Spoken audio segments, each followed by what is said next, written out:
Christophe Colomb, vous êtes donc conseiller régional UMP de Picardie. Manuel Valls a annoncé hier dans son discours de politique générale ce qui ressemble à un Big Bang territorial.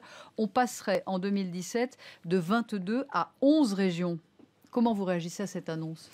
Ça a été effectivement une déclaration stupéfiante parce que personne n'attendait les déclarations de Manuel Valls à ce niveau, à cette ampleur. Et Valls est venu faire ce que le président de la République attendait de lui, c'est-à-dire du Valls, de la communication. Mais pourquoi vous réagissez ainsi? Est-ce que vous avez peur? Est-ce que vous pensez que la Picardie est menacée? Ah, c'est pas que je le pense, c'est que j'en suis convaincu. La région administrative Picardie. Absolument, parce que après les déclarations de François Hollande au mois de janvier, il y a eu un certain nombre de membres du gouvernement qui sont venus dire, dans les colonnes de vos confrères ou sur les ondes de radio, que la Picardie, finalement, les 3 départements de Picardie n'avaient pas vraiment de communauté de destin. Ils avaient du mal à travailler ensemble. Et Vincent Peillon, vous êtes un peu écartelé entre le Nord, la Champagne-Ardenne. En effet, c'est une réalité. C'est une réalité qui ne doit pour autant pas mettre de côté cet esprit picard qui unit les départements entre eux. Et c'est de ça dont il est question. L'autre réalité, c'est que vous êtes une petite région. Absolument. 3 départements, c'est vraiment une petite région. Et c'est pour cela que je suis très inquiet, parce que bien évidemment, le gouvernement va regarder d'abord les plus petites régions, les plus petites entités administratives, ce qui est le cas de la Picardie, légèrement moins de 2 millions d'habitants. Et en plus, nous sommes à proximité de pôles métropolitains importants, Paris, la Champagne-Ardenne, le Nord-Pas-de-Calais, ce qui fait qu'il est possible, entre guillemets, techniquement, de disperser ça et là les départements sans trop de difficultés. C'est pour ces 2 raisons que je suis extrêmement inquiet depuis les annonces hier de Manuel Valls. Mais pourquoi inquiet? Est-ce que c'est grave si la région administrative Picardie disparaît? Vous pensez que la culture picarde va disparaître pour autant? Alors il y a 2 choses. La première chose, c'est que dans le message prononcé par le chef du gouvernement, laisser penser que de supprimer la moitié des régions de France permettrait de faire des économies, c'est un mensonge. Si vous supprimez la moitié des régions administratives, la coquille administrative, vous n'allez pas supprimer dans le même temps les lycées. Il faut continuer à donner l'instruction aux lycéens. Vous n'allez pas supprimer les trains, vous n'allez pas supprimer les formations qui sont données au quotidien. L'idée, c'est que ces régions plus fortes, plus grandes et donc plus riches soient plus efficaces. Mais sur cette question de la taille, je ne peux pas être d'accord avec vous. Vous avez en Allemagne des Länder, plus petit et moins peuplé que la région Picardie, qui fonctionne bien mieux. Donc moi, je suis pour les réformes.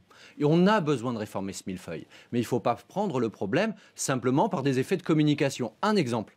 Quand vous avez aujourd'hui un chef d'entreprise qui veut créer sa société, il doit aller voir le maire, l'intercommunalité, le conseil général, le conseil régional et parfois bien plus.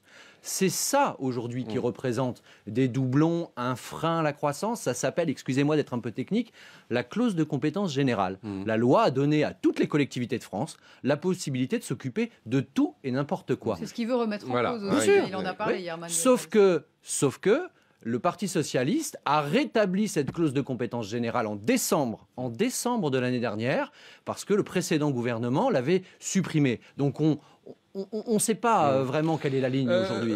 Vous pensez qu'il y a un vent de révolte qui est en train de poindre du côté de la Picardie et puis d'autres régions peut-être? J'en suis absolument convaincu. C'est un sujet dont on parle depuis 2009 et il est vrai qu'à l'époque, par l'intermédiaire de la commission Balladur, qui n'était qu'une commission à l'époque, l'ancien Premier ministre avait proposé une rationalisation de la carte administrative.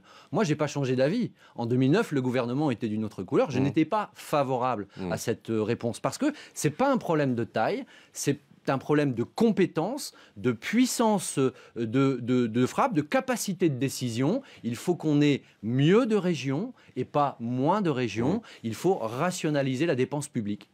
Jean Viard, vous êtes toujours parmi nous? Tout à fait. Oui, donc je rappelle, vous êtes sociologue, directeur de recherche au CNRS. Vous partagez ce que dit Christophe Colomb ou pas du tout? Pas beaucoup.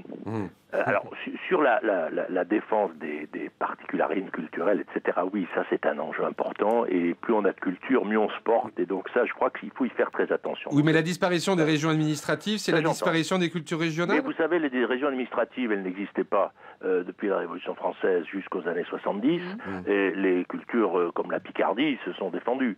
Donc je veux dire que, si vous voulez, ces cultures sont plus anciennes que l'organisation administrative, et je pense qu'elles iront plus loin dans le futur. Voilà, elles leur survivront survivront de toute manière. Elles leur survivront. On a déjà réorganisé la France plusieurs fois. Tout le monde sait qu'on a fait les départements au moment de la Révolution française. On a fait les régions par petits morceaux, mais en gros dans les années 40, 50, 60. Et puis on en a fait un espace démocratique électif en 1981. Donc il y a eu différents modèles. Moi, ce que je crois, c'est que j'entends les inquiétudes, on va dire, culturelles. J'y suis très sensible, en plus je suis sociologue, etc. Mais la question, pour moi, elle n'est plus vraiment là. Elle est, si vous voulez, c'est pas seulement une question d'organisation administrative. D'ailleurs, il est très possible que par même le Premier ministre, on verra ce qu'il ira plus loin. Il n'a pas tout dit, mais il a quand même dit que pour l'administration d'État, les départements semblaient pouvoir perdurer. Ce dont on parle, c'est est-ce qu'on va construire des territoires de projet autour des grandes villes, parce qu'aujourd'hui, au fond, le développement économique, c'est extrêmement différencié d'un territoire à un autre. Il y a des régions françaises en ce moment qui créent de l'emploi. Prenez Nantes, ça crée de l'emploi. Bordeaux, ça crée de l'emploi. Il y a des régions qui en perdent énormément. Chacun le sait, prenons l'Est. Donc, il n'y a pas un modèle économique national dans la transformation qui est la nôtre. Il y a des grandes métropoles. Les métropoles, il y en a 6, on va dire 6-8, c'est à peu près 60% du PIB. Donc, on est dans un bouleversement de l'organisation, j'allais dire, économique. Donc l'organisation, elle doit se faire autour de ces métropoles, logiquement, c'est ce que vous nous dites. Oui, je pense que si vous voulez, il faut penser ces grandes régions comme d'abord des acteurs de l'économie. Et donc, dans ces conditions, il est logique, prenons la Picardie, que la Picardie n'ait plus de région, parce qu'il n'y a pas de métropole en Picardie. Mais d'une certaine façon, oui, je veux dire, je suis pas là pour distribuer les bons points et les mauvais points. Moi, prenons une autre région. Est-ce qu'il y a d'autres régions, par exemple Moi, la Provence n'est pas une région. On nous a mis avec les Alpes, on nous a mis avec la Côte d'Azur. Le Roussillon est avec le Languedoc. Est-ce que la culture du Languedoc s'est perdue parce qu'on les a mis avec le Roussillon? Donc, ne mélangeons pas les espaces culturels. Moi, je pense qu'il y a un problème de taille. Il y a un problème de rapport entre l'économie, l'université et la recherche. Il faut des grandes universités au cœur des régions. Ça, c'est un enjeu tout à fait majeur parce que l'économie moderne est une économie d'innovation. Et donc, là, c'est ces enjeux-là qui me semblent essentiels. Donc supprimer une région sur deux, ça sert à rien?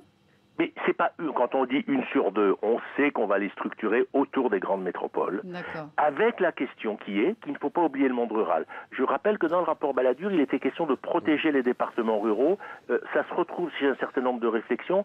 Donc je dirais, les régions, il peut y avoir des avis différents, mais il y a une grande ville avec un territoire autour de puissante, plusieurs millions de personnes. La question de comment on organise le rural est une question qu'il faut être attentif. Alors justement, Christophe Coulon, c'est votre inquiétude, ça, qu'avec ce système, on oublie le Mais monde bien rural. sûr. Alors, il y a un fait aujourd'hui de société, un fait économique, avec la richesse, effectivement. L'urbain concentre 60% du PIB de notre pays. Mais il ne faut pas oublier qu'en dehors de ces métropoles, il y a aussi une population française. Je pourrais rappeler les travaux de Jean-Christophe Guilluy sur cette question de la répartition de la richesse, de l'aménagement du territoire. Et je ne peux pas, moi, aujourd'hui, en tant que conseiller régional, puisque je suis conseiller régional de la totalité d'une région, et pas seulement d'une métropole, si vous me permettez, monsieur, Amiens, en Picardie, on a quand même cette capitale régionale, c'est pas une toute petite collectivité. Je ne peux pas me contenter du fait de dire que maintenant, on va tout organiser autour du fait métropolitain, et que les personnes qui seront très loin dans l'Aisne, par exemple, dans la Thiérache ou dans le Vimeux industriel de la Somme, se diront, finalement, on va tous migrer vers la métropole régionale, peu importe notre organisation administrative. Il faut tenir compte de ces faits. Jean Viard. Non, mais moi, j'entends, d'abord, il n'est pas question de déplacer les populations. Ne terrorisons pas les gens. On n'a jamais dit que les gens qui habitent à la campagne, on allait les faire installer dans les villes. Après, je pense qu'il y aura un vrai débat sur comment est-ce qu'à l'intérieur de ces grandes régions, on organise le territoire rural. Moi, je fais partie de ceux qui pensent qu'il vaut mieux garder les départements ruraux. Et donc, si vous voulez, et que donc, au fond, on va vers des grandes métropoles et des départements ruraux connectés dans une dizaine de grandes régions. C'est important. Alors, le Premier ministre n'a pas exposé son projet en entier, et en plus, c'est un homme, j'allais dire, de la ville, puisqu'il est élu en banlieue. Donc, il va y avoir des négociations avec les gens élus à la campagne, et c'est très important que les campagnes n'aient pas l'impression d'être abandonnées, parce qu'elles le sont déjà un peu parfois. Enfin, il va y avoir des négociations, mais il va falloir que ça aille vite, parce que l'idée, c'est quand même de mettre tout ça en place au 1er janvier 2017. Oui, mais enfin, la loi des départements, on parle de 21. Donc, je veux dire, on est dans un processus. Mais moi, je voudrais dire une chose. Depuis 15 ans, tous les camps politiques, quand ils sont au pouvoir, disent il faut que ça bouge. Et donc, essayons de ne pas en faire une affaire droite-gauche, alors que la question, c'est effectivement d'économiser peut-être 1% du PIB, et surtout de donner des moyens au développement économique. Il faut redonner redonner du mouvement au territoire et à notre économie. Et je crois que c'est ça le vrai enjeu. Essayons de ne pas en faire un affrontement politicien. Merci Jean Viard. Je rappelle évidemment que vous êtes sociologue, que vous avez écrit notamment La France dans le monde qui vient. C'est aux éditions de l'Aube. Et merci à Christophe Coulon, conseiller régional UMP de Picardie. On vous souhaite une bonne journée. On va continuer à débattre autour de cela avec vous tous au 32-10.